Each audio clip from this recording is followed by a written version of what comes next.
हो जाती थी, खरीद लिए जाते थे। तो इस बार कोशिश तो शुरू कर। चले गई कांग्रेस, बहुत पीछे चले गई और बीजेपी बहुत आगे चले गई। बीजेपी 126, कांग्रेस जो है 89 पे आ गई है, यानी 90 के भी नीचे चली गई है। कहाँ 37 सीटों का फासला हो गया और ये बहुत बड़ा फासला है। और बड़ा फासला इसलिए है क्योंकि अब घड़ी की सुई भी आगे बढ़ रही है। 9:18 हो चुका है, लगभग सवा घंटे की काउंटिंग पूरी हो चुकी है।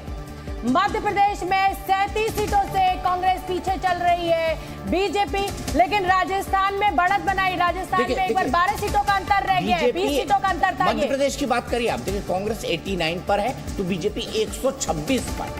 क्या यहाँ से मामला रिवर्स होगा? मुझे इसके इंडिकेशन कम दिखते हैं अदर्स दो पर। वहीं राजस्थान की अगर बात करें तो बीजेपी और कांग्रेस के बीच फासला कम हुआ है। 90 सीटों पर कांग्रेस है, 12 सीटों का अंतर है बीजेपी और कांग्रेस में। अच्छा, आपको तो राजस्थान में आपके लिए अच्छे खुश करने वाली जो खबर है, जो इलेक्शन कमीशन बहुत देरी से लेकिन ठोस जो नतीजे बताता है या रुझान बताता है, तो रुझान में मध्य प्रदेश में भाजपा ने तो 7 में बढ़त ले ली है और कांग्रेस सिर्फ 1 में।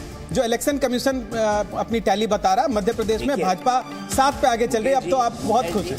कोई जीते मेरा क्या है, हम तो बाजे बजाने वाले हैं। ऐसा नहीं है, हम तो बाजे बजाने वाले हैं सर। जब आप प्रेडिक्शन करते हैं तो थोड़ा सा तो उसके साथ आपका जुड़ाव हो जाता है। मुझे किसी से जुड़ाव नहीं होता सर। और राजस्थान में देखें तो इलेक्शन कमीशन इसमें चलते हैं क्योंकि हमारे पास जो है ये रुझान इलेक्शन कमीशन से भी तेज आते हैं। इसलिए आते हैं क्योंकि हमारे काउंटिंग सेंटर्स पे, हमारे चप्पे चप्पे पर जी न्यूज के संवाददाता मौजूद है। इन चारों राज्यों में हमारे चैनल भी हैं। देखिए ये 12 सीटों का राजस्थान में डिफरेंस कम हुआ है, लेकिन मध्य प्रदेश में डिफरेंस बढ़ गया है और मध्य प्रदेश में बहुत बढ़ गया है, काफी आगे निकल गई है। देखिए इस समय यहाँ पर 8 सीटों का फासला हो चुका है। छत्तीसगढ़ में 90 सीटों में से 47 पर कांग्रेस है, जो 2 सीटों। अब देखिए राजस्थान में बीजेपी और कांग्रेस के बीच फासला 12 सीटों का रह गया, सिर्फ 12 सीटों का। 20 का चल रहा था, 12 का रह गया है। वहीं कांग्रेस और बीजेपी के बीच ये फासला मध्य प्रदेश में लगातार बढ़ता हुआ।